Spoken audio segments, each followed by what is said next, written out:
পিঠ ও পিঠের আজকের আয়োজনে শুরু করব। অবশেষে তারেক রহমান ফিরছেন, অনেক প্রস্তুতি তাকে তার ফেরাকে ঘিরে। দুটো বিষয় একসাথে প্রশ্ন করি যে তার ফেরার আগে যে চ্যালেঞ্জগুলো ছিল, যেটির কথা তিনি নিজেও বলেছিলেন যে স্পর্শকাতরতা বা সেটির নিয়ন্ত্রণ তার হাতে তিনি পাচ্ছেন না, এই যে চ্যালেঞ্জগুলো বা নিরাপত্তা নিয়েও অনেক কথা হয়েছে যে দেশে নিরাপত্তা আছে কিনা তার জন্য, সেই চ্যালেঞ্জগুলো কি তাহলে কাটলো?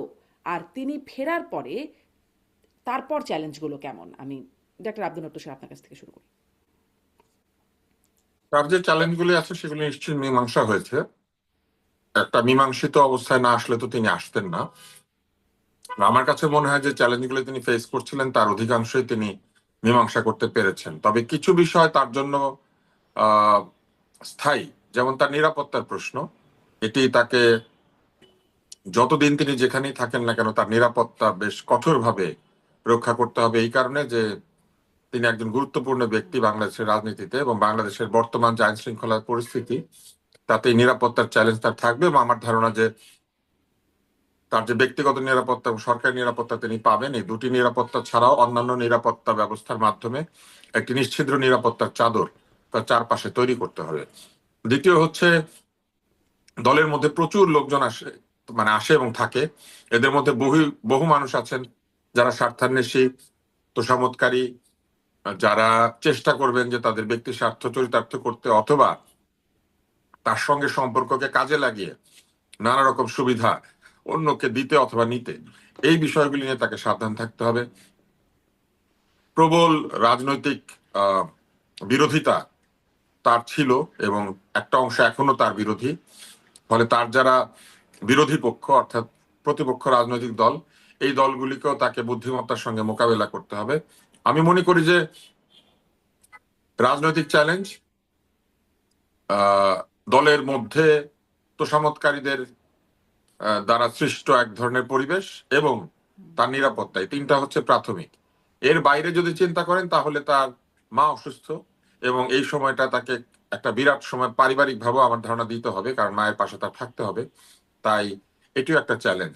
স্বাভাবিক অবস্থায় তো তার হাসপাতালের খোঁজ রাখার দরকার ছিল না, কিন্তু এখন তো তাকে সেটা রাখতে হবে। ফলে এটাও একটা বিষয়। আর সামনের নির্বাচনে প্রচুর কুটিলতা, জটিলতা, নানান ধরনের সমস্যা তৈরি হতে পারে, যেগুলি তাৎক্ষণিকভাবে তাকে সমাধান করতে হবে। আমি মনে করি যে তিনি রাজনৈতিক ব্যক্তিত্ব হিসেবে যতখানি পরিণত হয়েছেন এই নির্বাচনের আগে, তার ফিরে আসা এবং তারপর তার যে দল পরিচালনা এবং নির্বাচনের সামনে দলকে নিয়ে যাওয়া, নির্বাচনে বিজয়ী করে নিয়ে আসা, এর মধ্যে দিয়ে তিনি আরো একবার একটা পরীক্ষার মধ্যে দিয়ে যাবেন। সাধারণত যারা নেতা হয়ে থাকেন তারা প্রতিনিয়ত পরীক্ষার মধ্যে দিয়ে যান। আপনি যদি মহাভারত পড়েন, রামায়ণ পড়েন, আপনি যদি বড় বড় এপিক গুলি পড়েন, যেমন হোমারের লেখা ইলিয়াড, অডিসি, এগুলো যদি পড়েন, অথবা আপনি যদি শাহনামা পড়েন, এটা একটা দিক। আবার আপনি যদি ধর্মের ইতিহাস পড়েন তাহলে সেখানেও দেখবেন যে যারা শাসন করেছেন, শাসকদের কথা সেখানে লেখা আছে। সেখানে বারবার ন্যায়বান শাসকদের কথা লেখা আছে, যারা ন্যায়ের পক্ষে লড়াই করেন এবং এই লড়াইয়ের তার পথে মানে আপনি প্রচুর বলছেন ত্যাগ এই পরীক্ষা তিতিক্ষা এবং সহ্য চ্যালেঞ্জ করতে গুলো হয়। সামনে থেকেই যাবে। ডাক্তার আব্দুল নট্ট স্যার, আমি হ্যাঁ, একই প্রশ্ন ফলে তাকে মুস্তফা ফিরোজের কাছেও যাব। এক আপনি ধরনের আমাকে নৈতিক একটু চ্যালেঞ্জ মোকাবেলা করতে হবে শারমিন, একটা হ্যাঁ, নৈতিক হ্যাঁ, চ্যালেঞ্জ মোকাবেলা করতে হবে এবং একটা শারীরিক চ্যালেঞ্জের মোকাবেলা করতে হবে। জি। অর্থাৎ তাকে একই সঙ্গে তার নিজের সুস্থতা, নিরাপত্তা এবং অন্যদিকে একটা নৈতিক পথে বাংলাদেশকে নিয়ে যাওয়ার জন্য যে সংগ্রাম, এই দুই ধরনের চ্যালেঞ্জে তাকে মোকাবেলা করতে হবে। আপনি আমাকে একটু খুব সংক্ষেপে একটু বলে দেন যে কদিনের নানান রকম পরিস্থিতিতে, মানে একটা খুব আলোচনার আগে একটা আলোচনা বিষয় ছিল বেগম জিয়া কেমন আছেন, একটু যেন কম আলোচনা হচ্ছে। তার শারীরিক অবস্থা এখন কেমন, এটা কি আপনি বলবেন আমার দর্শকদের? আমার তো ধারণা তিনি ভালো আছেন, সুস্থ আছেন। কেননা যদি তিনি শারীরিকভাবে ফিট না হতেন তাহলে তো আপনি নিশ্চয়ই জানেন যে তিনি যে শহরটায় থাকেন সেই শহরে অনেক বাসে উঠতে হয়, রেলগাড়িতে উঠতে হয়, হাঁটতে হয়। ওই শহরে ধনীরাও না হেঁটে পারেন না। ফলে আমার ধারণা তিনি শারীরিকভাবে সুস্থ আছেন, না, ফিট আমি আছেন। তারেক রহমানের কথা বলছিলাম না, আমি বলছিলাম বেগম খালেদা জিয়ার কথা। বেগম জিয়ার শারীরিক অবস্থা সম্পর্কে সর্বশেষ যে ব্রিফিং হয়েছে সেই ব্রিফিং এ যেটা বলা হয়েছিল, তারপরে যেহেতু আর ব্রিফিং হয় নাই, হুম। তাই আমাদেরকে ধরে নিতে হবে যে ওই ব্রিফিংই ঠিক আছে। তিনি স্থিতিশীল অবস্থায় আছেন, তার ডায়ালিসিস চলছিল, এটা বলা হয়েছিল। এবং এটাও বলা হয়েছিল যে তার অবস্থার অবনতি হয় নাই। এই এই কথাগুলি বলা হয়েছিল। আমার ধারণা যে সেই অবস্থাতেই তিনি আছেন, সেই কারণ এরপর অবস্থাতে তো আর আছে, কোনো ব্রিফিং হয় নাই। ব্রিফিং হয় নাই। জি, অনেক ধন্যবাদ ডাক্তার আব্দুল মুক্ত স্যার। জনাব মোস্তফা ফিরোজ, আপনি আসলে আগের চ্যালেঞ্জগুলো কতটা কাটলো বলে মনে হয়, আর তার আসার পরের চ্যালেঞ্জগুলো আপনিও কেমন দেখেন একটু শুনি। একটা আগের চ্যালেঞ্জের সাথে নতুন চ্যালেঞ্জগুলি খুবই মারাত্মক আকার ধারণ করছে। সেই কারণে আহ, তারেক রহমানের চ্যালেঞ্জটা খুবই মানে অনেক কঠিন আমি বলবো। কারণ এমন একটা সময় আসছে যখন দলের নমিনেশন নিয়ে একটা বিভক্তি আছে, সেটাকে ঐক্যবদ্ধ করা এটা খুবই জরুরি। দলকে ঐক্যবদ্ধ করলে অনেক কাজগুলো সহজ হয়ে যাবে। পাশাপাশি বিএনপির সঙ্গে যেই যারা আন্দোলন করেছে সেই শরিকদেরকে সাথে রাখা। আর এটা আমি বলবো যে শুধু নির্বাচনের জন্য না, এখানে একটা আহ, রাজনীতির মেরুকরণ ঘটেছে। সেই মেরুকরণে আগে যতটা বিএনপি নির্ভর ছিল, এখন কিন্তু আরো কঠিন অবস্থা। তাকে একই সঙ্গে জাতীয়তাবাদী শক্তি, একই সঙ্গে গণতান্ত্রিক শক্তি, প্রগতিশীল শক্তি, সেই শক্তিগুলোকে ঐক্যবদ্ধ করার দরকার। কারণ ইতিমধ্যে গত 1-1.5 বছরে বাংলাদেশে মৌলবাদ, উগ্রবাদ মাথাচাড়া দিয়েছে। তার ভয়াল থাবা আমরা বিস্তার করতে দেখলাম। প্রথম আলো, ডেইলি স্টার, ছায়ানট, উদীচীর উপরে আক্রমণের মধ্য দিয়ে। তো এটা আস্তে আস্তে নানা রকম মব চলছিল, ছোটখাটো চলতে চলতে এটা একটা সংগঠিত রূপ নিয়েছে। এবং এর পেছনে আমার ধারণা যে বড় ধর্মীয় রাজনৈতিক দলগুলোরও মদত আছে এবং তারা ইতিমধ্যে ঐক্যবদ্ধ হয়েছে। সেই জায়গায় কিন্তু আমি শুধু দেখছি যে নির্বাচনী সমঝোতা, কিন্তু রাজনৈতিক সমঝোতা নেই, রাজনৈতিক ঐক্য নেই। বিএনপিকে এখন শুধু তার নিজের শক্তির উপর নির্ভর করলে চলবে না। বিএনপিকে সেই প্রগতিশীল, বাম, গণতান্ত্রিক, জাতীয়তাবাদী, ধর্মীয় এই অংশগুলোকে নিয়ে যদি একটা কঠিন রাজনৈতিক ঐক্য গড়ে তুলতে না পারে, তাহলে নির্বাচনটা মনে হচ্ছে বিএনপির কাছে যে বেশি আমি হইচই করব না, আমি নির্বাচনটা আগে শেষ হোক তারপরে দেখবো। কিন্তু না, আমি মনে করি যে নির্বাচনের চেয়ে এখন রাজনৈতিক ঐক্যটা খুবই জরুরি। কারণ সেই ঐক্যটা না হলে নির্বাচনে নির্বাচন হাতছাড়া হয়ে যাবে, বিজয়টা হাতছাড়া হয়ে যাবে। তেমন একটা পরিস্থিতি তৈরি হয়েছে। কারণ একটা আহ প্রস্তুতি ম্যাচ কিন্তু হয়ে গেল। আমি মনে করি ওসমান হাদিকে ঘিরে একটা প্রস্তুতি ম্যাচ হয়ে গেল। একই সঙ্গে দেখেন আহ আহ, দীপুচন্দ্র দাস আর ওসমান হাদির মৃত্যুকে ঘিরে শুধু বাংলাদেশ না, বাংলাদেশের সাথে সবচেয়ে বড় রাষ্ট্র ভারত, ভারতেও একটা উন্মাদনা তৈরি হয়েছে, বাংলাদেশেও একটা উন্মাদনা তৈরি হয়েছে। দুই উন্মাদনা শক্তি গণতন্ত্রের শত্রু। তো এটা চিহ্নিত করে যদি এখনই আহ, মানে বিএনপি যেহেতু বড় রাজনৈতিক দল, তার যদি প্রস্তুতি না থাকে তাহলে সর্বনাশ হয়ে যাবে। কারণ এটা চিহ্নিত করে কেমন প্রস্তুতি ভারতের সাথে বিএনপি যত নেবে? অস্থিতিশীল পরিস্থিতি হবে, তত বেশি কিন্তু বাংলাদেশের মৌলবাদী শক্তি মাথা চাড়া দেবে। আবার বাংলাদেশে এই মৌলবাদী শক্তির উপর ভর করে ওই ভারতের আবার মৌলবাদী শক্তি আবার মাথা চাড়া দেবে। এবং পশ্চিমবঙ্গের নির্বাচন, এই নির্বাচনগুলোতে তারা ভালো ফলাফল করে বাংলাদেশের উপর চাপ তৈরি করবে, আলটিমেটলি বাংলাদেশ ক্ষতিগ্রস্ত হবে। তো এই চিন্তাটা মাথায় নিয়ে এখন সামনের রাজনৈতিক পথ নির্ধারণ করতে হবে যে বিএনপির এখন কে শত্রু কে মিত্র, এটা এখন ঠিক করার একটা সময় চলে এসছে। জি, কঠিন একটা প্রশ্ন। বিএনপির কে শত্রু কে মিত্র, এটি এখন মানে তারেক রহমান আসার পরে এটাও একটা চ্যালেঞ্জ আপনি বলছেন। আপনার কথা থেকে যে ওসমান হাদিকে ঘিরে যে একটা প্রস্তুতি ম্যাচের কথা বললেন ডাক্তার আব্দুল মুক্ত স্যার, এটি মানে বেশ আলোচনা, বেশ অনেকেই বলেছেন যে তারেক রহমানের ফেরাকে কেন্দ্র করে নানান ঘটনাগুলো আসলে ঘটানো হয়েছে। তিনি অনেকে আবার টাইমলাইন ধরে বলছেন, মানে সামাজিক যোগাযোগ মাধ্যমে এটি নিয়ে অনেক আলোচনা। যেদিন তিনি আসার ঘোষণা দিলেন তার পরপরই ওসমান হাদিকে এভাবে নির্মমভাবে হত্যাকাণ্ড করা হলো। তারপর ওসমান হাদির হত্যাকাণ্ডকে ঘিরে যেভাবে যা হলো আর কি, প্রথম আলো ডেইলি স্টার যেটির কথা মোস্তফা ফিরোজও উল্লেখ করছিলেন, আমরা দেখলাম এই ঘটনাগুলো আসলে তারেক রহমানের ফেরাকে মানে কেন্দ্র করে বা সেটিকে ঘিরে এরকম একটা ঘটনা ঘটানো হয়েছে, এরকম একটা হাইপোথিসিস আছে বা একটা একটা পর্যালোচনা আছে। আপনি কি এই বিষয়ে আপনার কি মনে হয়, আসলে কি এরকম কিছু আছে বলে আপনার মনে হয়? এককভাবে তার ফেরাকে শুধু পিছিয়ে দেওয়ার জন্য এই ঘটনাগুলি ঘটেছে ব্যাপারটি তা নয়, মূলত নির্বাচন পিছিয়ে দেওয়ার একটি চেষ্টা আমরা লক্ষ্য করেছি। আপনি দেখবেন যে শরীফ ওসমান বিন হাদির হত্যাকাণ্ডের যে চেষ্টাটা হলো, সেই চেষ্টার সাথে সাথে পরের দিনই বেশ কিছু রাজনৈতিক দল তার হত্যার বিচার দাবি করে বলতে শুরু করেছিল যে বিচার না হলে নির্বাচন হবে না। বলছিল যে এই হত্যাকাণ্ডের সুরাহা না হলে পরে নির্বাচন আমরা হতে দিব না, এরকম কথা কিন্তু বলা হয়েছিল। এরপরে আপনি দেখবেন যে উপদেষ্টাদের পদত্যাগ, একাধিক উপদেষ্টার পদত্যাগ দাবি করা হয়েছে। একাধিকবার এমন ধরনের দাবি উত্থাপন করা হচ্ছে যে দাবিগুলি পূরণ করতে গেলে নির্বাচন আহ, আয়োজন করা কঠিন হয়ে যাবে। পাশাপাশি আপনি দেখবেন যে শরীফ ওসমান হাদির মৃত্যুর দিনেই আহ, একদল উত্তেজিত মানুষ তারা আহ, বেশ কতগুলি প্রতিষ্ঠান আক্রমণ করেছে, যে প্রতিষ্ঠানগুলির সঙ্গে এই ঘটনার কোনো আসলে সম্পর্ক নাই। এই জন্য নাই যে এই প্রতিষ্ঠানগুলি প্রতিদিনই খবর ছাপে, এবং এই প্রতিষ্ঠানগুলির জন্ম কিন্তু বহু বহু বছর আগে, আহ শরীফ ওসমান হাদিরও জন্মের আগে থেকে। ফলে এই প্রতিষ্ঠানগুলো এমন নয় যে কোনো একজন ব্যক্তির ক্ষতি করার জন্য তারা প্রতিদিন চেষ্টা করে। এর মধ্যে সাংস্কৃতিক প্রতিষ্ঠান আছে, যে সাংস্কৃতিক প্রতিষ্ঠানে নজরুলের গান কবিতাও শেখানো হয়, যে নজরুলের ভক্ত ছিলেন শরীফ ওসমান বিন হাদি। ফলে আমার কাছে মনে হয়েছে যে এর মধ্যে এক ধরনের উদ্দেশ্য ছিল, উদ্দেশ্য প্রণোদিত ভাবেই এই প্রতিষ্ঠানগুলিকে আক্রমণ করা হয়েছিল। এবং এটি যে একটি কনসার্টেড বা আহ, এক ধরনের যে পরিকল্পিত আক্রমণ, সেটা কিন্তু বোঝা গিয়েছে এই জন্য যে একসঙ্গে হয়েছে ঘটনাগুলি একটার পর একটা।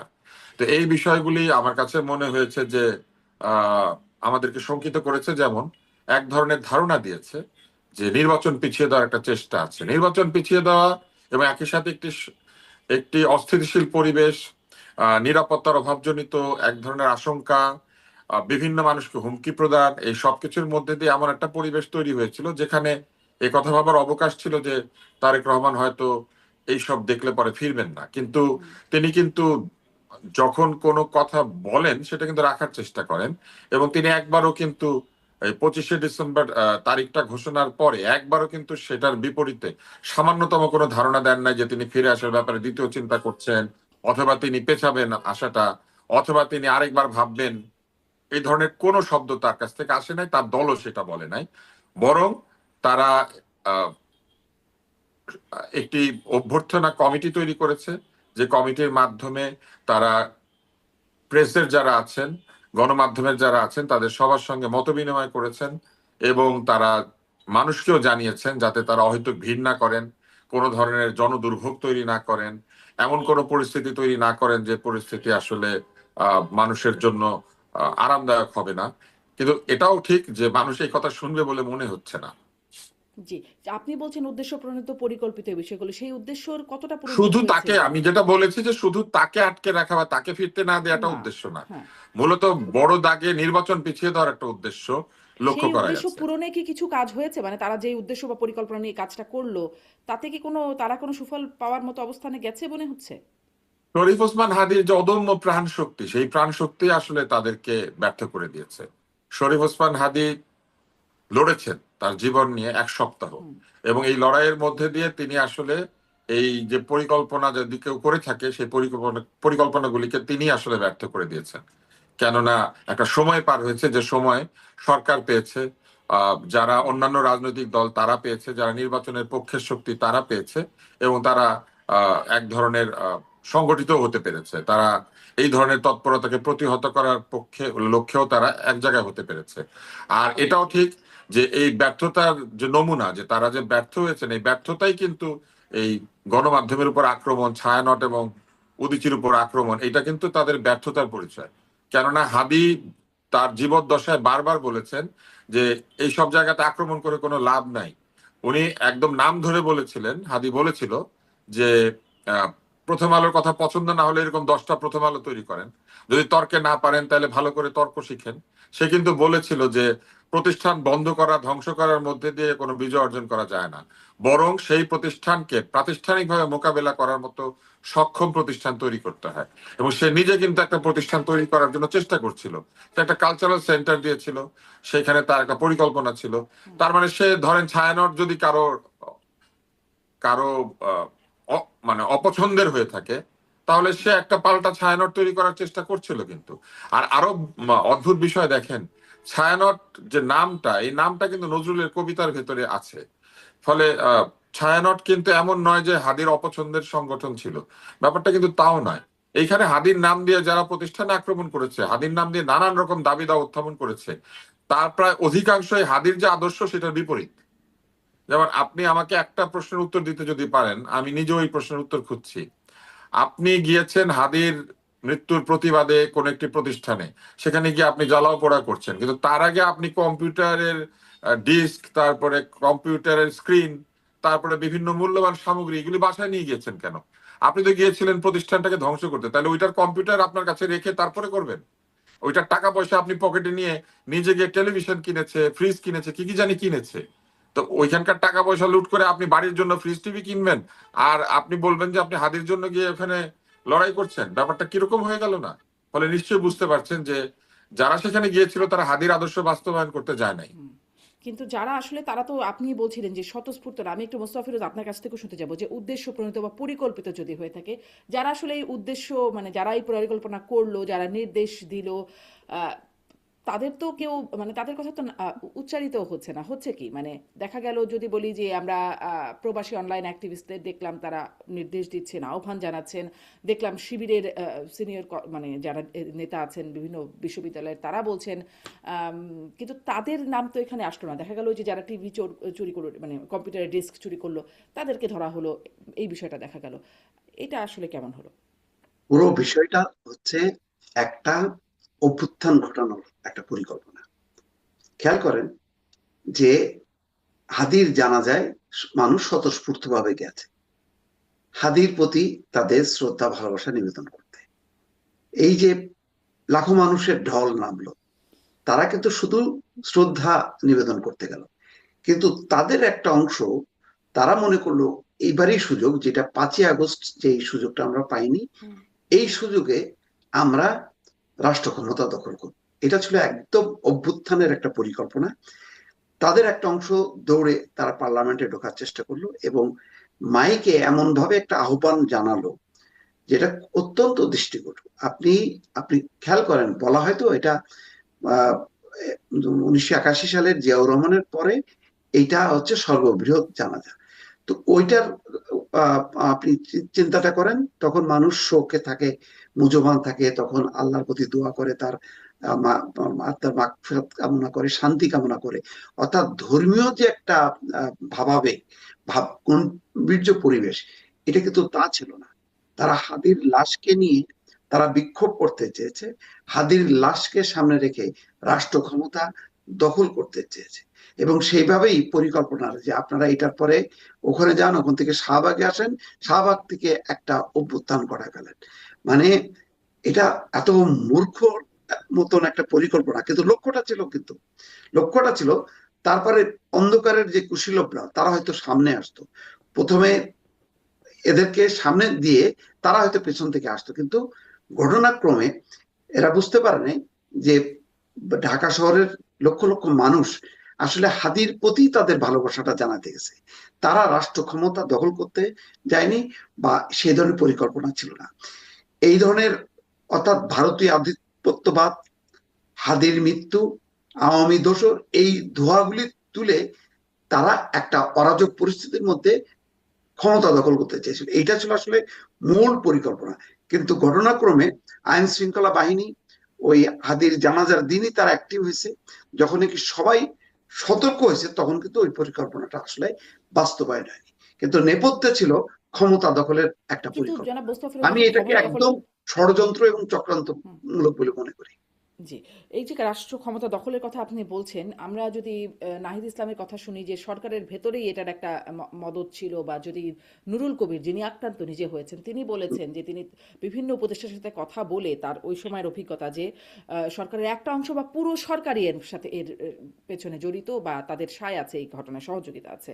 তাহলে আসলে ক্ষমতা দখল কারা করতে চেয়েছিল? মানে মানে সরকারের যারা আছেন তারাই যদি এর পেছনে থেকে থাকেন, এই না কারা সরকারকে ঢাল বানাতে চেয়েছিল, সরকারের কাউকে কাউকে সামনে ঢাল বানিয়ে তারা মানে এই পরিকল্পনা করতে চেয়েছিল।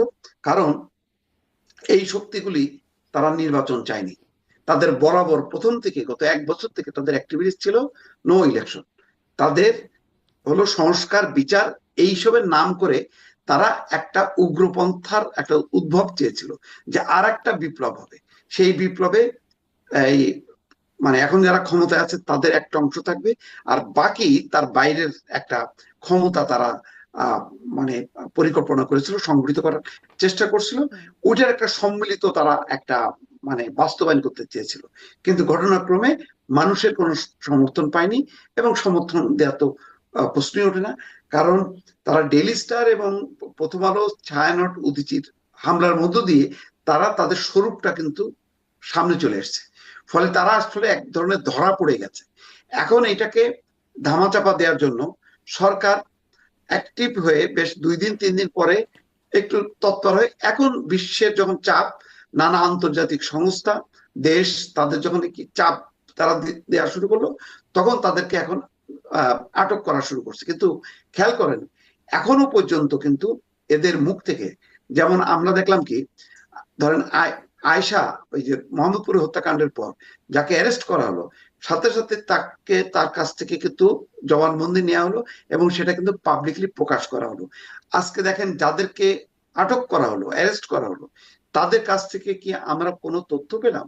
তাদের কিন্তু, তাদের মুখ দিয়ে কিন্তু আমরা কোনো কিছুই শুনি নাই, যে কেন, কোন উদ্দেশ্যে তারা গেল, কি তাদের পরিকল্পনা ছিল, এবং তাদেরকে কে সংগঠিত করলো, কে পাঠালো, এই বিষয়গুলি কিন্তু আমরা এখনো জানতে পারছি না।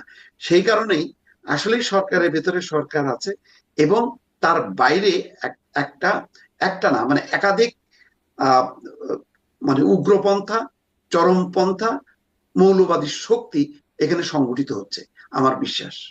জি, আপনি উগ্রপন্থা মৌলবাদী শক্তির কথা বলছেন ডাক্তার আব্দুল তুষার। এই মানে উগ্রপন্থার কথা তো বেশ অনেকদিন যাবতই হচ্ছে। আন্তর্জাতিক গণমাধ্যম থেকে শুরু করে একদম মির্জা ফখরুল ইসলাম আলমগীরও বলেছেন যে যেই রকম উগ্রপন্থা দেখা গেছে সেটি আগে আর দেখা যায় নাই। হতাশার কথাও জানিয়েছেন। আমার সাথে কথা হচ্ছিল অনুসন্ধানী সাংবাদিক জুলকার নাইন সাহেব, তিনি বলছিলেন যে আহ, বাংলাদেশকে তালেবানাইজেশনের একটা প্রক্রিয়া আগেই ছিল, এবং সরকারের ভেতরে একজন সাদা চুলের উপদেষ্টার কথা বলছিলেন তিনি, যিনি এর পরিকল্পনার পেছনে ছিলেন। এবং মানে তারপরে এইরকম একটা ঘটনা আমরা দেখলাম, মানে এটা আগের কথা বলছিলেন। একটা কি প্রক্রিয়া কি আসলে চলমান, এই তালেবানাইজেশন যে শব্দটা বা তালেবানি রাষ্ট্র বানানোর প্রক্রিয়া, সেরকম কি একটা কিছু আসলে চলমান আছে? সারা পৃথিবীতেই কিন্তু আসলে উগ্রবাদ মাথাচাড়া দিয়ে উঠেছে, সেটা এখনকার ঘটনা নয়। আপনি যদি দেখেন তাহলে আহ, বিভিন্ন দেশে যেখানে বিবাদ রয়েছে, বিশেষ করে যেখানে সংখ্যাগরিষ্ঠ মুসলিম জনগণের অভিবাস রয়েছে বা অধিবাস রয়েছে, এইসব জায়গাতে এক ধরনের উগ্রবাদ তৈরি করার একটা চেষ্টা, এটা কিন্তু বহুদিন ধরে চলছে। মিডল ইস্টে আপনি নিশ্চয়ই আইএস কে দেখেছেন, তারপরে ইরাকে নিশ্চয়ই আপনি দেখেছিলেন যে একাধিক সংগঠন তৈরি হয়েছিল। আফ্রিকাতে বিভিন্ন দেশে এই ধরনের সংগঠন রয়েছে যারা উগ্রবাদ সমর্থন করে অথবা উগ্রবাদী আচরণ করে। ফলে এটি একটি আন্তর্জাতিক প্রক্রিয়া, এবং এই উপমহাদেশেও কিন্তু উগ্রবাদ বহুদিন ধরে চর্চিত হচ্ছে। সেটা শুধু যে আফগানিস্তানে সেটি নয়, পাকিস্তানে, ভারতের একটি অংশে, বাংলাদেশে উগ্রবাদের চর্চা হয়েছে। আপনার নিশ্চয়ই মনে আছে, রাজশাহীতে আহ একজন বের হয়ে এসেছিলেন, সিদ্দিকুর রহমান ভাই নামে একজন লোক, যাকে বাংলা ভাই। বাংলা ভাই বলে লোকজন ডাকতো, ওনার নাম সিদ্দিকুর রহমান। এছাড়াও একাধিক এই ধরনের আহ ব্যক্তিকে বিগত বিএনপি শাসনামলেও কিন্তু আপনার নিশ্চয় মনে আছে যে শেষ পর্যন্ত বিএনপিও সক্রিয় হয়ে উঠেছিল এদের বিরুদ্ধে। প্রথম দিকে যদিও এক ধরনের রিলাক্টেন্স তাদের মধ্যে দেখা গিয়েছিল, কিন্তু শেষের দিকে আমরা দেখেছিলাম যে তারাও এদেরকে ঠেকানোর চেষ্টা করছে। এবং তারপরে আওয়ামী লীগের যে বিরাট শাসনামল, সেখানেও কিন্তু এই ধরনের অনেক ঘটনা ঘটেছে, যার মধ্যে আহ, অভিযোগ আছে যে কিছু ছিল বানানো, কিন্তু এটাও ঠিক যে কিছু আসলে সঠিকও ছিল। তো এই সব মিলিয়ে এরকম একটা অবস্থা তৈরি হয়েছে যে আলাদা করে তালেবানাইজেশন যে শব্দটি আপনি ব্যবহার করেছেন, এইটা আসলে বলা যাবে না। বলতে হবে, আমি যেটা মনে করি সেটা হচ্ছে উগ্রবাদী রাজনীতির একটা বিকাশ। এটা সারা পৃথিবীতে যেভাবে ঘটছে, বাংলাদেশ যেহেতু একটু উর্বর ক্ষেত্র এটা তৈরি করার জন্য, তাই বাংলাদেশেও এটা ঘটছে। বাংলাদেশ কেন উর্বর ক্ষেত্র? কারণ বাংলাদেশের দারিদ্র রয়েছে। দরিদ্র দেশ ছাড়া এগুলি করা খুব কঠিন হয়। অগণতান্ত্রিক শাসন ছাড়া এটা করা খুব কঠিন হয়। দেশে যদি অগণতান্ত্রিক শাসন থাকে, স্বৈরাচারী থাকে, তবে আহ একটা প্রচারণা তৈরি করা সম্ভব হয় যে এদেরকে হটানোর জন্য আমরা আসলে এটা করছি, এমনিতে আমরা ভালো। এরপর যেটি ঘটে সেটি হচ্ছে বিদেশি অর্থায়নের যদি সুবিধা থাকে, অর্থাৎ দেশের অর্থনৈতিক কাঠামো যদি এই অবৈধ অর্থের লেনদেন বন্ধ করতে না পারে। এরপরে যেটি থাকে সেটি হচ্ছে বিভিন্ন ধর্মবাদী উগ্রদল যদি থাকে তাহলে এদের কিন্তু আলাদা করে আদর্শ প্রচার করতে হয় না, তারা নানান ধরনের ধর্মীয় বক্তব্য দিয়ে লোকজনকে উৎসাহিত করে তোলে এবং তাদেরকে এক ধরনের উগ্রবাদিতায় নিয়ে যায় এবং সেই উগ্রবাদের পেছনে একটা ঐশী যুক্তি দাঁড় করায় যে আমরা তো আসলে এমনিতে এটা করছি না, এটার কারণ হচ্ছে এই ব্যাপারে নির্দেশ আছে এবং সেটা তারা বলে যে এটা মানুষের নির্দেশ না, এটা একদম উপর থেকে আসা নির্দেশ। ফলে এই সুবিধাগুলি বাংলাদেশে আছে, থাকার ফলে বাংলাদেশ একটি উর্বর ক্ষেত্র এবং সেখানে উগ্রবাদ বিকাশের সুযোগ রয়েছে এবং সেই সুযোগ অনেকেই নিয়েছেন বলে এখন মনে হচ্ছে। কারণ আপনি দেখবেন যে যে আক্রমণ হয়েছে সে আক্রমণে কিছু মানুষকে দেখা গিয়েছে যাদের আসলে ওই অর্থে রাজনৈতিক পরিচয় নাই, অথবা তারা যে রাজনৈতিক দলে আছেন সেইখানে তারা একটা উগ্রবাদী সেকশনের সঙ্গে চলাফেরা করেন, অথবা তাদের ফেসবুক পোস্টে গেলে আপনি দেখতে পাবেন যে তারা সেখানে অনেক উগ্রবাদী পোস্ট দিয়ে থাকেন। তো যারা আটক হয়েছেন এদের সঙ্গে কথা বললে, এদের ইন্টারোগেশন করলে, আইন শৃঙ্খলা রক্ষাকারী বাহিনী যদি তাদের কাছ থেকে তথ্য নিতে পারে, আমার ধারণা যে বিষয়গুলি পরিষ্কার হয়ে উঠবে। জি, আমি একটু আপনার কাছেও একটু জানতে চাই যে আসলে আপনিও কি মনে করেন এরকম কোনো প্রক্রিয়া চলছে জনাব মোস্তফা ফিরোজ, অস্বাভাবিক হ্যাঁ, প্রক্রিয়া অবশ্যই চলছে? এটা তো মানে একটা দেখেন একটা পট পরিবর্তন হয়েছে, সেটা হলো ফ্যাসিবাদী শাসন থেকে একটা গণতান্ত্রিক শাসন। তো স্বাভাবিকভাবেই এটা একটা বড় চ্যালেঞ্জ ছিল। সেটার চ্যালেঞ্জটা প্রথমেই আসে হচ্ছে নির্বাচন। নির্বাচনের সুনির্দিষ্ট তারিখ ঘোষণা করে দ্রুত সেই উত্তরণের দিকে যাবে এবং অবস্থিত যে রাজনৈতিক দলগুলো তারা বিচার সংস্কার এইগুলো কন্টিনিউ করবে। কিন্তু রাজনৈতিক দলগুলোকে সরিয়ে দেয়া হলো, সরিয়ে দিয়ে আহ, তারা এই শাসনকে প্রলম্বিত করতে যে যার কোনো বেজ নাই, জনভিত্তি নেই, তখন হয়ে গেল একটা পুরো মপতন্ত্র, অর্থাৎ বিভিন্ন দল গোষ্ঠীর কাছে ক্ষমতা চলে গেল এবং তারা তার চর্চা করতে করতে আস্তে আস্তে সেটা ওই মানে উগ্রপন্থীরা, চরমপন্থীরা তাদের দিকে চলে গেল এবং তারা কিন্তু পুরো মাঠটা দখল করে ফেলল। এখানে আমি মনে করি মানে গণতান্ত্রিক প্রগতিশীল শক্তির দুর্বলতা হলো বিএনপি এই সংকটটা বা এই ক্রাইসিসটা সম্ভবত বুঝতে পারেনি। প্রথমে তারা বুঝতে পেরেছে, কিন্তু যখন তাদের ব্যাপারে অপবাদ দেওয়া হয়েছে যে তারা আসলে নির্বাচনের নামে ক্ষমতা চায়, তারা হঠাৎ করে সেই জায়গা থেকে সরে গেছে। কিন্তু পট পরিবর্তনের পর প্রথম দিন থেকেই তাদের দরকার ছিল হচ্ছে ওইটা নিশ্চিত করা যে নির্বাচনের তারিখটা, নির্বাচনটা কবে হবে। 6 মাসের মধ্যে, সর্বোচ্চ 6 মাসের মধ্যে যদি নির্বাচনটা আদায় করে যদি দেশটাকে গণতান্ত্রিক শাসনতান্ত্রিক পথে যদি পরিচালিত করা যেত, আজকে আমরা যে উগ্রপন্থা চরমপন্থা দেখছি এইটা কিন্তু মাথা চাড়া দিতে পারতো না, বা মাথা চাড়া দিলেও ওই নির্বাচিত সরকার সেগুলোকে দমন করতে পারতো। এখন জি, একটা ঝুঁকির মধ্যে আমরা পড়ে গেছি। আমি বলবো না যে সম্ভাবনা শেষ হয়ে গেছে, বরং আমি মনে করি যে তারেক রহমানের ফেরার মধ্য দিয়ে একটা বৃহত্তর গণতান্ত্রিক ঐক্যের একটা সূচনা কিন্তু আমরা গত 3-4 দিন ধরে দেখতে পাচ্ছি। সবাই মনে করছে যে এখন গণতান্ত্রিক জাতীয়তাবাদী শক্তির এখন সংগঠিত হওয়ার এখনই সময়। যদি এখন তারা সংগঠিত হতে না পারে তাহলে দেশটাকে আসলে নিয়ন্ত্রণ করবে ওই চরমপন্থী উগ্রপন্থীরা। জি, সুতরাং আমি মনে করি যেমন একটা আমরা ঝুঁকির মধ্যে পড়ে গিয়েছিলাম, তেমনি হয়তো তারেক রহমানের আগমনের মধ্য দিয়ে আমরা একটা সম্ভাবনার দিকে আবার যাত্রা শুরু করলাম। জি, যদি সেই আপনি বলছেন গণতন্ত্র বা নির্বাচনী জায়গায় 6 মাসের মধ্যে হওয়ার কথা হলে সব অন্যরকম হতো বা পরিস্থিতি ভালো হতো। সামনে আরো 1.5 মাসের চেয়ে হয়তো কিছু বেশি সময় বা 1.5 মাসের মতো সময় আছে নির্বাচনের। সেটিও হয় কিনা এখনো মানুষের মধ্যে শঙ্কা আসলে কাটে না। এটি একটা পুরনো প্রশ্ন, সেটি নিয়ে যদি পরে একটু আপনারা বলেন শুনবো দুজনের কাছ থেকেই। কিন্তু এটি একটু শুনতে চাই যে এই যে ঘটনাগুলোকে কেন্দ্র করে একটা আলোচনা হলো যে উম স্বরাষ্ট্র উপদেষ্টার পদের পরিবর্তনের জন্য আলটিমেটাম ছিল। ইনকিলাব মঞ্চের পক্ষ থেকে বলা হলো 24 ঘন্টার আলটিমেটাম, সেটি বহু আগে পেরিয়ে গেছে। এবং তারপরে 24 ঘন্টা মানে পরে যখন ইনকিলাব মঞ্চে কথা বলছে তখন বলছেন বুড়া ভাম আপনি কোথাও যাইতে পারবেন না, এইটার মানে ব্যবস্থা না নিয়ে তাদেরকে শনাক্ত না করে আপনি পদত্যাগও করতে পারবেন না, মানে এই একটা ব্যাপার। কিন্তু আগে ছিল দাবিটা ছিল পদত্যাগের। আমি মোস্তাফিরোজ আপনি যদি একটু ছোট্ট করে বলেন তারপরে আমি আব্দুল নটুস আপনার কাছেও শুনবো। শোনা যাচ্ছে যে নিরাপত্তা উপদেষ্টা খলিলুর রহমান তিনি আসবেন স্বরাষ্ট্র উপদেষ্টার পদে, এরকম কোনো কথাবার্তা বা আপনারা জানেন সত্যতা আছে মোস্তাফিরোজ? খলিলুর রহমান কেন আসবেন? তিনি তো একটা মানে চমৎকার পজিশনে আছেন। উনি অনেক সবচেয়ে আমি মনে করি ক্ষমতাধর পজিশনে আছেন। নিরাপত্তা উপদেষ্টা মানে তিনি দেশ বিদেশ সবকিছুর নিরাপত্তা নিয়ে তিনি নির্দেশনা দিতে পারেন। এটা তো মহা ক্ষমতাধর একটা অবস্থান থেকে তিনি শুধুমাত্র আভ্যন্তরীণ একটা মন্ত্রণালয়ের একটা স্বরাষ্ট্র উপদেষ্টার দায়িত্বে না, ওখান থাকবেন। থেকে আসলে তো আর ওটা ছেড়ে দিতে হবে তেমনটা না, মানে দুটোই তো নেওয়া যায়, আমাদের অনেক উপদেষ্টাই তো এই সেটা কাজটা হতে করতে পারে, পারে। কিন্তু আমার মনে হয় না যে এখন এই 1.5 মাসের মধ্যে এইটা আর সরকার আর এই ঝুঁকিটা নেবে। কারণ আসলে তো কিছু করণীয় নেই, মানে এই দায়িত্বেও কেউ পালন করতে রাজি হবে না। আমার আমার যেটা বিশ্বাস, অন্তত মানে শুভবুদ্ধি সম্পন্ন কোনো মানুষ উপদেষ্টাদের মধ্যে তারা তো যথেষ্ট বুদ্ধিমান, তারা এই দায়িত্ব নিতে যাবেন না। আর মানে চাইলেও লাভ নেই। ধরেন কালকে হুম। একজন স্বরাষ্ট্র উপদেষ্টা দায়িত্ব দিল, ধরেন খলিল রহমানকে, তিনি কি পরশুদিন মানে ওসমান হাদির মানে খুনিদেরকে কি পাকড়াও করতে পারবেন? বিষয়টা কি এরকম? বিষয় তো এরকম না। আমাদের দেশে এটা সচরাচর ট্রেন্ডটা হলো এই, যারা একটু প্রশিক্ষিত খুনি সন্ত্রাসী, তারা যেটা করে যে তারা অপরাধ ঘটিয়ে দ্রুত দেশ থেকে ভেগে যায়। হয় তারা মানে মধ্যপ্রাচ্যে চলে যায়, অথবা দূর দেশে যায়, আর না হলে অন্তত পাশের দেশে চলে যায়। তো এটা হচ্ছে স্বাভাবিক ট্রেন্ড।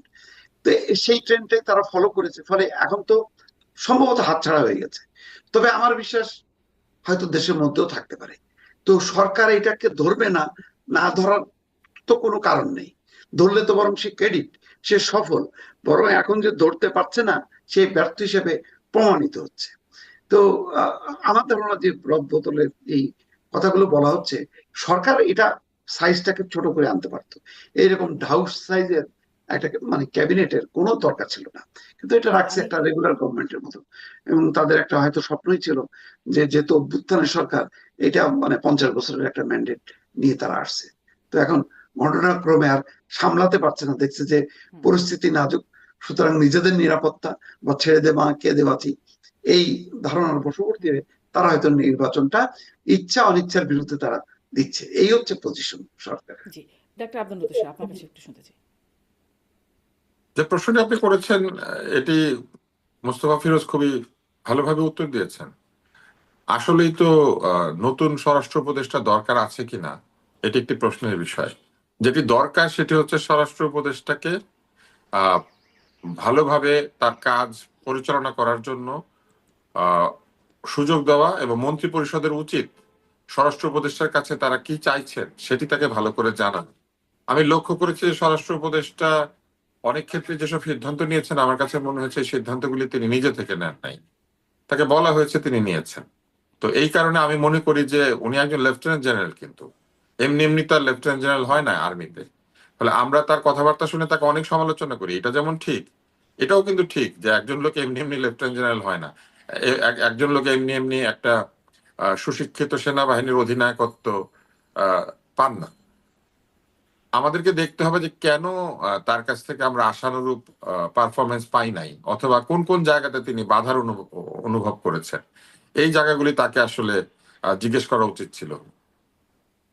সেটা কেউ করছেন কিনা আমি জানি না। আরেকটি হচ্ছে যে এই মুহূর্তে এই ধরনের রদ বদল বা যে কোনো ধরনের রদ বদল এই সরকারের সম্পর্কে একটা ভুল ইনফরমেশন মানুষকে দিবে। তারা মনে করবে যে এই সরকার টালমাটাল, এই সরকার দুর্বল, এবং তারা এখন তাদের এত বছর ধরে, মানে এই যে 1.5 বছরের বেশি সময় ধরে যাদের উপর আস্থা রাখতে পারছেন, নির্বাচনের 2 মাস আগে 1.5 মাস আগে তাদের উপরে আস্থা রাখতে পারছেন না। এই কারণে আমি মনে করি যে এই মুহূর্তে মানুষ বদল করার চাইতে নীতি বদল করা জরুরি, অর্থাৎ নিরপেক্ষ আচরণ করা জরুরি। নির্বাচনের উপলক্ষে যে পরিবেশ তৈরি করা দরকার, সেই পরিবেশ তৈরি করার লক্ষ্যে নিরাপত্তা ব্যবস্থাকে ঢেলে সাজানো দরকার। এই কাজগুলি করলে আমার মনে হয় না ব্যক্তি বদল করার কোনো প্রয়োজন আছে। আর কিন্তু যার আপনি নাম যে আপনি বলছিলেন যে বললেন, কার তিনি বাধার উচ্চ, কারণ, জি, হ্যাঁ, তিনি উচ্চ বলেন জায়গা শেষ থেকে করেন। নিম্ন জায়গায় কেন আসবেন? তিনি তিনি তো গোটা নিরাপত্তার উপদেষ্টা, সেখান থেকে উনি কেন পুলিশে নেমে আসবেন? তাই না? এটা তো নেমে আসার কোনো প্রয়োজন নাই। মানে নেমে আসার তো ব্যাপার না, আর একটু এক্সটেনশন, সেটাই আমি মোস্তফা ফিরোজকে না, বলছিলাম। এগুলা যতই আমরা বলি এক্সটেনশন, ধরেন আপনি একটি বাড়ির মালিক, আপনি ওখানে সবকিছু আপনার, কিন্তু আপনি কাপড় ধোন, ঘর মাজেন, মানে বাসন মাজেন এবং ঘর মোছেন। হ্যাঁ, কিছুক্ষণ পরে দেখা গেল যে আপনি সিঁড়ি ঝাড়ু দিচ্ছেন, তারপরে দেখা গেল আপনি গ্যারেজও পরিষ্কার করছেন।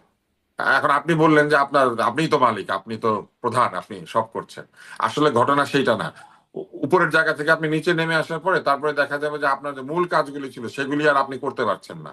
আপনাকে বাড়ির ট্যাক্স দিতে হয়, বাড়ির দলিলপত্র সামলাতে হয়, বাড়ির মর্টগেজ পেমেন্ট করতে হয়। তো ওগুলা তখন আর পারবেন না কিন্তু সারাদিন ঘর ঝাড়ু দিলে। তো এই জন্য উপরের দিকে যে দায়িত্ব, যিনি গিয়ে অন্য দেশের নিরাপত্তা উপদেষ্টার সাথে বৈঠক করবেন, সেই ভদ্রলোক যদি নিচে এসে কয়টা চোর ধরা পড়লো আর কয়টা ক্রিমিনাল ধরা পড়লো ওই হিসাব রাখতে শুরু করেন, এটা ঠিক হবে না। জি। অন্য দেশের নিরাপত্তা উপদেষ্টার সাথে তিনি বৈঠক করেন মানে সেখানেও তো কিছু জানি না আমরা। সেখানেও আসলে কি কাজ হচ্ছে সেটাও তো আমরা আসলে জানি না। সেটাও কি কোনো কাজ হচ্ছে আসলে? না, সেটা হচ্ছে কি? সবকিছু আমাদের জানতে হবে এরকম কোনো কথা নাই শারমিন। ওই ধরনের উচ্চ পর্যায়ের বৈঠকের বিষয়াবলী কিন্তু আমাদের জানার কথা না, জানার কথা মন্ত্রী পরিষদের। তিনি জানাবেন মন্ত্রী পরিষদকে, কেননা ওইখানে অনেক গোপনীয় তথ্য থাকে যেগুলি বাংলাদেশের সব লোক জানতে পারবে, এটা আমরা আশা করতে পারি না।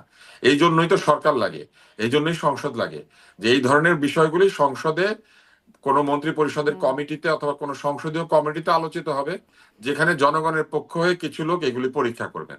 কিন্তু এখন ধরেন উনি কি আলাপ করেছেন একেবারে উচ্চতম উপদেষ্টার সাথে অন্য দেশের, সেটা যদি এখন মনে করেন আমার এলাকার পানের দোকানদার আহ হুম, হাফিজ কিংবা রফিক এটা জানে, তাতে আমাদের কোনো লাভ নাই, এটা জানার কোনো দরকার নাই। হাফিজ বা রফিকের ওই যে হয়ে আপনি বলছিলেন এই একজন আসিফ নজরুল, হাসিব বা রফিকের হয়ে একজন আসিফ নজরুল বা একজন আদিলুর রহমান খান অথবা একজন রেজওয়ানা, এরা এরা জানবেন এবং এরা জেনে সেটা লিপিবদ্ধ অবস্থায় থাকবে যে কি আলাপ হয়েছিল।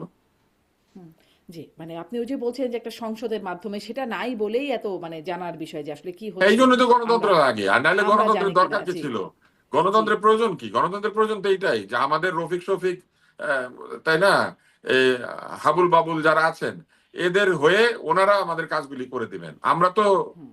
নাগরিক, আমরা আয় ব্যয় করব, আমরা দিন আনবো দিন খাবো, সেটাই, ওনারা কিন্তু সেই আমাদের জীবনকে গণতন্ত্রটা তো নিরাপদ সেই করার জন্য পরিস্থিতি এই তো এখন কাজটা নাই, করবেন। যেটা এক্সাম্পল গণতন্ত্রের যে ডেফিনেশন সেটি তো এখন নাই। এই জন্যই নাই আসলে আমি দেখে তো বলছিলাম যে নির্বাচন লাগবে, নাই যে দেখে তো লাগবে, নির্বাচন কিন্তু লাগবে। না লাগার আগে যেই পরিস্থিতি, লাগার আগেই তো দেখা যাচ্ছে নির্বাচনের আগেই তো আসলে এই যে বিষয়গুলো হচ্ছে, আলোচনাগুলো হচ্ছে।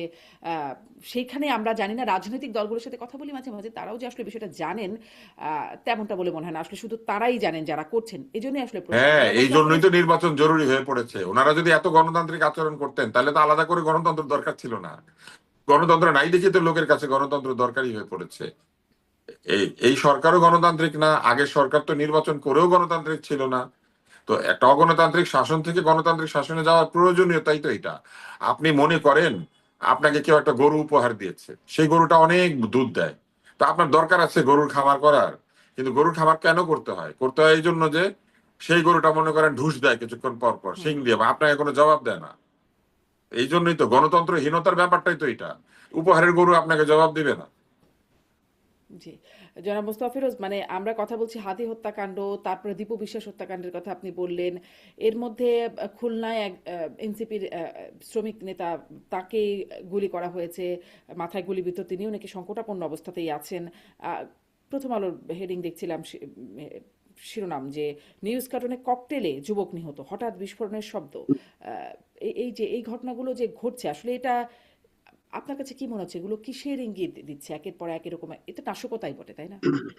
এগুলি একটা সন্ত্রস্ত পরিস্থিতি তৈরি করা। আমি বারবার বলছি তো যে অনেকগুলো গোষ্ঠী নির্বাচন চায় না, কারণ নির্বাচন হলে এখন যে ক্ষমতাটা তারা এনজয় করতেছে, এখন যে চট করে যে ডক্টর ইউনূসের পাশে যে বসে থাকতে পারতেছে বা ডাক দিচ্ছে, তখন তো তাদের আর সেই গুরুত্বটা থাকবে না। নির্বাচন হলে আহ, কে হবে সরকারি দল, কে হবে বিরোধী দল, এগুলি সব মানুষের হিসাব নিকাশ আছে। থার্ড পজিশন, ফোর্থ পজিশনটা যে আসলে কে পাবে কেউ জানে না। তো তখন ওই থার্ড বা ফোর্থ পজিশন অনেক দূরে চলে যাবে, ফার্স্ট সেকেন্ডটা ক্ষমতার দ্বার প্রান্তে থাকবে।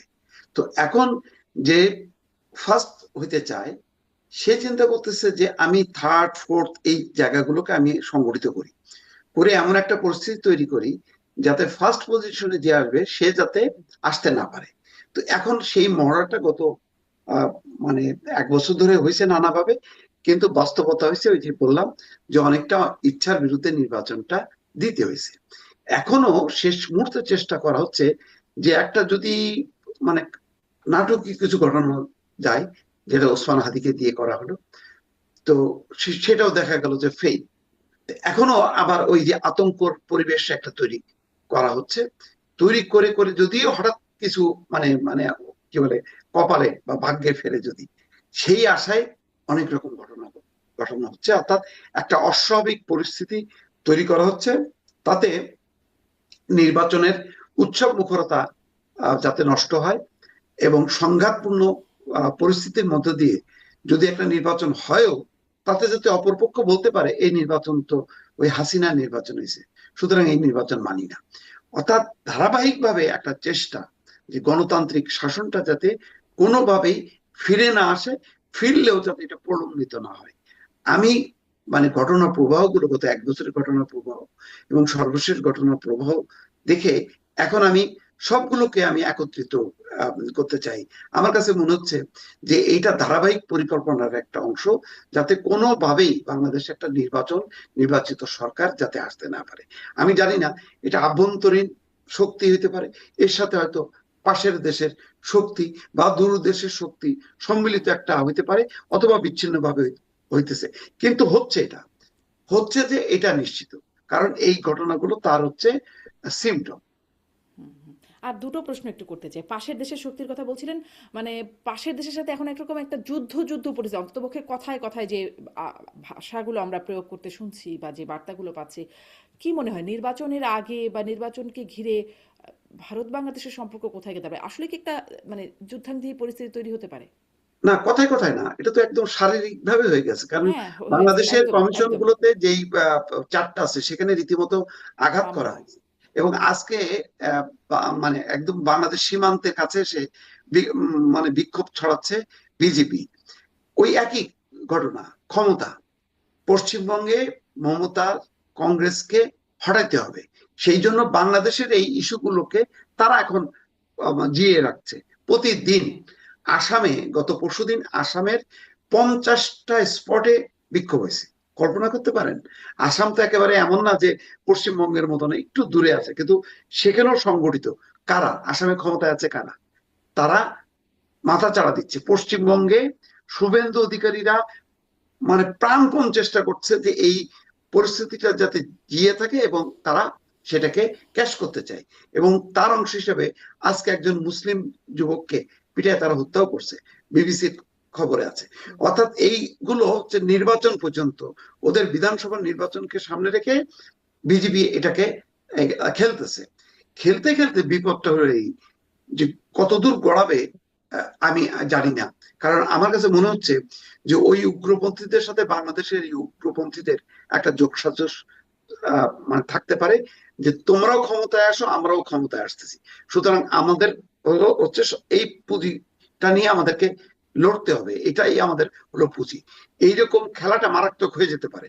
সীমান্ত এলাকায় আপনি দেখেন, ভারতীয় কোনো যদি অবকাঠামোতে যদি আঘাত হানে কোনো গ্রুপ, এটার সূত্র ধরে কিন্তু বিজেপি সরকার কিন্তু বাংলাদেশে তার আহ সৈন্য পুলিশ পাঠাতে পারে, বা এমন কোন পরিস্থিতি তৈরি করতে পারে, যখন এটা এখন মনে হচ্ছে যেন শুধু কথার লড়াই হচ্ছে, তখন কিন্তু আর কথার লড়াই থাকবে না, তখন এটা কিন্তু শারীরিক লড়াইয়ে পরিণত হবে।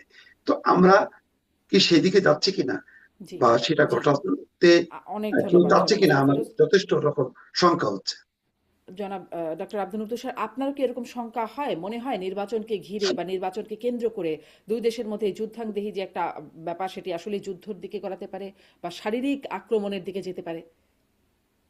এখনো সেই জায়গাতে যায় নাই পরিবেশ, কিন্তু বারবার উত্তপ্ত করা হলে যেটা হয় সেটি হচ্ছে যে অধিকতর শক্তিশালী রাষ্ট্র কিন্তু মাঝে মাঝে এই উত্তপ্ত করার বিষয়টিকে স্বাভাবিকভাবে নেয় না। আপনি দেখবেন যে আমেরিকার সাথে মেক্সিকোর যে সম্পর্ক, কিংবা ভেনিজুয়েলার সাথে আমেরিকার এখন যে সম্পর্ক, অথবা পানামার সঙ্গে হাইতির সাথে আমেরিকার যে সম্পর্ক, এটা হঠাৎ অবনতি হয়েছিল। এর কারণ কিন্তু এই না যে আমেরিকা খুব শত্রুতা ভাবাপন্ন ছিল বা শত্রু ভাবাপন্ন ছিল দেশগুলির প্রতি, কিন্তু এক ধরনের উত্তপ্ত করা কিংবা বারবার বাজে কথা বলা কিংবা একটা পরিবেশ তৈরি করা, যে পরিবেশে হঠাৎ এই বৃহৎ শক্তি নিজেকে হুমকি বলে মনে করলে তারা কিন্তু একটা অঘটন ঘটিয়ে ফেলতে পারে। ফলে আমাদের পররাষ্ট্রনীতি বলেন অথবা আমাদের সামরিক নীতি বলেন, এটা অনেক বেশি বুদ্ধিমত্তার সাথে পরিচালনা করা উচিত।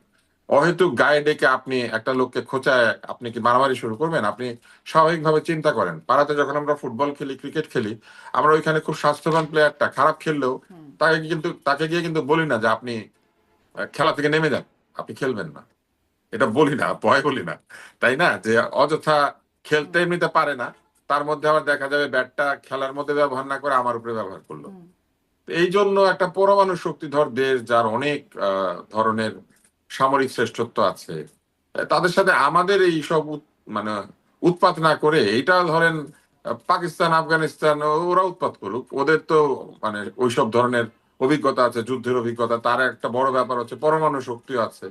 তো লড়াই হলে সমানে সমানে হোক। আর আমরা কেন গায়ে পড়ে আমাদের এই যে এতদিকে আমরা উন্নতি করেছি, আমাদের মানুষ তো পরিশ্রম করে বহু উন্নতি করেছে, এই উন্নয়নের ফসল আমরা কেন নষ্ট হইতে দিব? আমরা কি কারণে হয়তো একটা লড়াই করে আমরা আমাদের ফসলের উৎপাদন, আমাদের হুম, গার্মেন্টস এর উৎপাদন, আমাদের রপ্তানি, এইসবকে বাধাগ্রস্ত করার কোনো কারণই আমি দেখি না। আমি যেটা দেখি, কিছু লোক এই উৎপাদ করার চেষ্টা করছে শুধুমাত্র রাজনৈতিক উদ্দেশ্য হাসিল করার জন্য। তারা এগুলা করে ভাবছে তাদের ভোট বাড়বে, অথবা তাদের অনুসারীরা খুব উজ্জীবিত থাকবে। এছাড়া তারাও খুব ভালো করে জানে যে চিকিৎসা বলেন বা অন্য যে কোনো কিছু বলেন, জি, নানান ভাবে এরাও কিন্তু মাঝে মধ্যে ভারতে যায়। জি, জি। তো তার মানে ভারতের উপরে উদ্দেশ্য এরা সেই বরং একই, ভোট আর নির্বাচন। অনেক বেশি ডিপেন্ডেন্ট। তাই অহেতুক আমি মনে করি যে এইসব উৎপাত না করে বরং ঠান্ডা মাথায় এগুলিকে বিচার বিবেচনা করা উচিত। অনেক ধন্যবাদ। একদম শেষ প্রশ্ন, খুব ছোট্ট করে এক দুই লাইনে যদি শুনি, যে আপনারা দুজনই গণমাধ্যম ব্যক্তিত্ব, সেখান থেকে এই প্রশ্নটা করতে চাই যে ডেইলি স্টার সম্পাদক মাহফুজ আনাম, তিনি তার এটি আগের বক্তব্য, তিনি বলছেন যে আমরা যদি কখনো মিডিয়া বান্ধব সরকার প্রধান পেয়ে থাকি সেটি এখন পেয়েছি। আর এখন তার বক্তব্য মানে শোনা যাচ্ছে এই সময়ের বক্তব্য যে আম, বাক স্বাধীনতা বা মত প্রকাশের স্বাধীনতা অনেক দূরের কথা, বেঁচে থাকাই এখন কঠিন হয়ে পড়েছে। ডাক্তার আব্দুল তুষার, মানে তার এই দুই সময়ের বক্তব্যকে আপনি কিভাবে দেখেন? না, আমি এটার মধ্যে তেমন কিছু দেখি না। আপনি এক এক সময় এক এক বক্তব্য দিবেন, সময় অনুযায়ী আপনি বক্তব্য দিবেন, এটি তো হ্যাঁ, স্বাভাবিক। মানুষকে তার একই মানে বক্তৃতা সময় রোজ দিবে, পরিবর্তন হয়ে মানে গেছে। এটা তো হওয়ার কথা না। উনি যেটা বলেছেন ঠিকই তো বলেছেন, যে শুধু স্বাধীনতাই এখানে যে হুমকির মুখে তা তো নয়, মানুষের নিরাপত্তা তো হুমকির মুখে। আপনি বলেন যারা ডেইলি স্টারে কাজ করছিল, এরা তো চাকরি করে। এখন সেখানে আগুন দিলে যদি একটা প্রাণহানি ঘটতো, সেই প্রাণহানির দায় কে নিত? হতেই তো পারে। সাংবাদিকতার প্রতি হুমকি সেটা এক জিনিস, আপনি প্রেস ধ্বংস করছেন, কম্পিউটার নিয়ে যাচ্ছেন। কিন্তু আপনি আগুন ধরিয়ে সেখানকার কর্মচারীদেরকে এমন ভাবে আটকে ফেলেছেন যে তারা জীবনের জন্য হাহাকার করছে, ফেসবুকে পোস্ট দিচ্ছে, ধোঁয়ায় দম বন্ধ হয়ে যাচ্ছে। তো এটা তো স্বাভাবিক বক্তব্য যে জীবন নিয়েও এখন তার চিন্তা করতে হচ্ছে। তবে আমি একটা কথা শুধু বলবো, সেটি হচ্ছে যে একজন সাংবাদিক উনি একটা পোস্ট দিয়েছিলেন যে উনি ধোঁয়ায় দম নিতে পারছেন না, হুম, হুম। কিন্তু বের হয়ে এসে নিয়ে আবার ছোট ভাই ডেকে তাদের নিয়ে আরেকটা স্ট্যাটাস দিয়েছেন। তো যারা ওনার ধোঁয়ায় দম বন্ধ করে দেয় তারা বুঝে নাই, এই জন্য আগুন লাগিয়ে দিয়েছে, ধোঁয়ায় দম বন্ধ হয়ে যাচ্ছিল, ওরা আসলে ছোট, ওরা বুঝে না। এগুলা যদি উনি বলেন, ওনার উচিত আসলে ডেইলি স্টারে চাকরি না করা, ওনার উচিত অন্য জায়গায় চলে যাওয়া। না বুঝে আগুন দিছে, এটা যদি উনি মনে করেন, ওনার সাংবাদিকতার আসলে আমি মনে করি যে দরকার নাই। মাহফুজা নামের বক্তৃতার চাইতে আমার কাছে মনে হয়েছে আগুনে আটকে পড়েছে কিনা বাঁচতে পারি না বলে ওইখানে হাহাকার করছিল, সে বের হয়ে এসে আবার ছোট ভাই ডাকতে শুরু করলে আমি মনে করি যে আহ, এইটা এক ধরনের দুর্বলতা। জনাব মোস্তফিরুজ। না, এটা তো খুবই মারাত্মক, এটা তো সত্য। কারণ ওদিন যে পরিস্থিতিটা ছিল, যে সেনাবাহিনীকে নির্দেশ দেওয়া হচ্ছিল 20 মিনিট সরে যাও, এবং বাধা দেওয়া হচ্ছিল দমকল বাহিনী যাতে না হয়। কারণ আগুন আমরা দেখলাম দোতলা, তিনতলা, চারতলা পর্যন্ত গেল। হ্যাঁ, তিন চারতলা। ডেইলি স্টারের অন্তত 28 থেকে 30 জন সাংবাদিক হুম, স্টাফ, তারা চলে গেল ছাদের উপর, 10 তলায়। এবং এদের এটা ছিল যে আগুনটা আরো জ্বলতে থাকুক, কিন্তু দমকল বাহিনী এসে নেভানোর চেষ্টা করলো এবং বাধাও দেওয়া হয়েছে। তাহলে বোঝা যাচ্ছে যে মানে তারা পুড়ে মারা যাক, কারণ উপর থেকে কিন্তু হাত নেড়ে বারবার সাহায্যের জন্য আবেদন করা হচ্ছিল। তো বোঝা যাচ্ছিল যে পুড়ে মারা যাক, এইরকম একটা পরিবেশের দিকে যখন কেউ নেয়, তখন মাহফুজা নামের বক্তব্যটা তো সত্য। যে এইটা তো মানে, তার মানে সাংবাদিককেও পুরা পুরা মেরে ফেলো, যেমন দীপু চন্দ্র দাসকে মেরে ফেলা হলো। তো এইরকম মনোবৃত্তিটা এবং ঘটনাটা ঘটানোর যখন ঘটে, গণমাধ্যম সবসময় জনগণ থাকে, তার পাশে থাকে।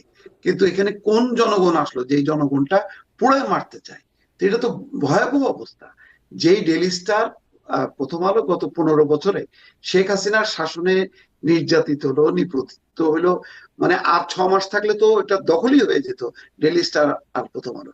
সেই প্রতিষ্ঠান দুটোকে টার্গেট করা হলো, বলা হলো ফ্যাসিবাদের দোষর, ভারতীয় আধিপত্যবাদের দোষর, এই কথাগুলি বলে তারা আক্রমণটা করলো। তো সেই কারণে এখন স্বাধীনতা কথা বলার চেয়ে মানে নিরাপত্তাহীনতা প্রত্যেকটা এই যে তুষার ভাই, আমি তো তারও তো দেখলাম যে মানে ছবি দিয়ে এদেরকে যেখানে পাবে সেখানেই মারো মারো, মানে কি মানে এটা তো মানে এমন না যে চড়থাপ্পড় দিয়ে ছেড়ে দেওয়া হতো, হুম। পারলে আগুন দিয়ে জ্বালায় দেয়, এরকম একটা মনোবৃত্তি চলে আসছে। সুতরাং এখন জীবনটাই আসলে মানে খুবই সংকটাপন্ন। আমার ধারণা যে যারা মানে অন্তত স্ক্রিনে কাজ করে তাদের প্রত্যেকেরই অবস্থা তাই। এই যে নাজনীন মনির ব্যাপারে প্রথম আলো দেখলাম যে দলবল নিয়ে যে বলতেছে ডেইলি স্টার প্রথম আলোর মতন পরিস্থিতি হবে। নিকোল কোথায়? নিকোলের অপরাধটা কি? তর্কও করা যাবে না। তাহলে আমি এমনিতেই বলি যে টকশো গুলো এখন আমি ডামি হয়ে গেছে। এখন তো মানে ডামিও না, এখন আমি হয়ে যাচ্ছে। টকশো গুলো বা পত্রিকার পলিসি গুলি হবে, গণমাধ্যমের পলিসি হবে শুধু আমি, আর কোনো ডামিও থাকবে না। তো এটা তো মারাত্মক। এটা তো মানে গণমাধ্যম তো বটেই, পুরো গণতান্ত্রিক ব্যবস্থা মানে ধসায় ফেলার একটা ষড়যন্ত্র চক্র তো বা সেই দিকে যাত্রা শুরু করছে। জানি না, হয়তো নির্বাচন, তারেক রহমানের নেতৃত্ব, এই জায়গাগুলো যদি তারা উপলব্ধি করতে পারে তাহলে ফিরবে। কিন্তু এই যাত্রাটাকে যদি রুখে না দেওয়া যায় সম্মিলিত ভাবে, তাহলে আমাদের এটা অনিবার্য। আমি তুষার ভাইকেও, আর আমার ধারণা যে আমি আর টেলিভিশনের পর্দায় দেখবো না, ওই ঘরে বসে কোনো রকমে আপনার সাথে যুক্ত হবে, আমার সাথে যুক্ত হবে, এইটুকুর মধ্যেই সে তার দায়িত্ব শেষ করবে। মানে যেভাবে আমি আসলে আমি ছিঁড়ে ফেলে। একটুখানি শুধু বলি, সেটা হচ্ছে যে শারমিন, আপনার কি মনে হচ্ছে যারা ডেইলি স্টার ভাঙতে গিয়েছিল তারা ডেইলি স্টার পড়ে? হুম, আমার তো ওদের সাথে একটু সেটা ইংরেজিতে কোনোভাবেই কেউ মনে কথা হয় না। বলতো, একটু বোঝা যেত। ওরা ডেইলি স্টার পড়ে না, কেউ তাদেরকে বলেছে এটা অমুক, এটা তমুক, এবং তারা সাথে বিশ্বাস করে রওনা দিয়েছে। এবং আইন শৃঙ্খলা রক্ষা করতে গেলে কিন্তু উস্কানিদাতা যারা, এদেরকে চিহ্নিত করতে হয়। তাই উস্কানিদাতাদেরকে চিহ্নিত করার কোনো প্রক্রিয়া কি আপনি লক্ষ্য করেছেন? করেন নাই। কয়েকটা ফেসবুক অ্যাকাউন্ট বন্ধ করে দিলে কিংবা কয়েকটা ইউটিউবের অ্যাকাউন্ট বন্ধ করে দিলে কি উস্কানি বন্ধ হয়ে যায়? মোটেও না। আমার কাছে মনে হয়েছে যে এখানে বিরাট গাফিলতি আছে, এবং এই গাফিলতির মধ্যে দিয়ে এক ধরনের জি। উৎসাহ দেওয়া হচ্ছে যে তোমরা যা খুশি তাই করতে পারো। তবে একটা জায়গায় শুধু আমি দ্বিমত পোষণ করি যে মানুষের মুখ বন্ধ যাতে না থাকে, শরীফ ওসমান হাদি কিন্তু এটাই বলতো। তার বিষয়ে আমাদের বিভিন্ন রকম বক্তব্য আছে, তর্ক করেছি তার সাথে। কিন্তু এই জায়গাটা তো ঠিক যে সে নির্বাচন চেয়েছিল, হুম। সে গণতন্ত্র চেয়েছিল, সে কথা বলার স্বাধীনতার কথা বলতো। হুম। সে বলতো যে তর্ক করতে হবে, আদর্শকে আদর্শ দিয়ে প্রতিরোধ করতে হবে। আপনি যদি বিপরীত আদর্শকে কথাই বলতে না দেন, তাহলে শরীফ ওসমান হাদির নামে শুধু এইসব করলে হবে? ওর আসল আদর্শটা কি ছিল সেটাই তো তারা জানে না। শরীফ ওসমান হাদির বক্তব্য কি তারা শুনেছে ঠিক মতো? জি, এটি সেটা আপনি শোনে নাই শুরুতেও কিন্তু। তো একদম এখন শুরুতেও আপনি ধরেন এই কথাগুলোই ডেলি স্টারও বলছিলেন। পড়ে না, হাদির বক্তব্য শোনে নাই, শোনে কার বক্তব্য? এইটা আমাদের দেখা দরকার। জি, আপনি বলছেন কয়েকটি অ্যাকাউন্ট বন্ধ করে দেওয়াই না, মানে তারাও তো আসলে গোপনে ষড়যন্ত্র করে যে বিষয়টা করছেন, তারা প্রকাশ্যে বলছেন। অতএব তাদের চিহ্নিত করা, শনাক্ত করা, এটি তো আসলে কঠিন কাজ হবার কথা না। যাই হোক, আপনি এজন্যই প্রশ্ন ওঠে যেটি গাফিলতি নাকি ইচ্ছাকৃত? এই প্রশ্নটি আপনি গাফিলতি শব্দটি ব্যবহার করছিলেন। দেখা যাক আসলে সামনে কোনো উন্নতি এগুলোর হয় কিনা, আরো পরিস্থিতি আরো কোন দিকে গড়ায় সেদিকে নিয়েও আমাদের নজর থাকবে এবং কথা হবে আপনাদের সাথে নিশ্চয়ই। অনেক ধন্যবাদ।